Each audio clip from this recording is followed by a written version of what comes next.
5 minutos de silencio en recordo dun dos crimes de ETA que máis impactou a cidadanía. Hoxe, 13 de xullo, cúmprense 25 anos do secuestro e asasinato do concelleiro popular de Hermoa, Miguel Ángel Blanco. Xa se fixo tamén no 20 aniversario da morte de Miguel Ángel Blanco porque foi un caso especialmente doloroso para todos, ¿no? Condenar todo tipo de terrorismo e dar o apoio a todas as vítimas, en fin, motivadas polo terrorismo de todos os tipos, ¿no? O Concello de Pontevedra respondeu así á convocatoria da Federación Española de Municipios e Provincias.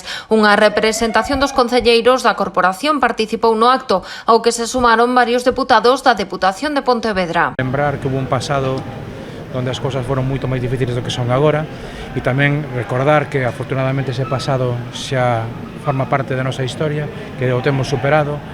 Pero é bo recordar que hai víctimas, que hai persoas que nos deixaron, familias que quedaron destrozadas por todos os terrorismos. Sobre esta unión puxo o foco o líder do PP de Pontevedra, Rafa Domínguez, celebrou que todas as forzas políticas participaran nesta homenaxe. Que todas as forzas políticas representadas no Concello estesamos aquí nestes 5 minutos das víctimas do terrorismo de ETA.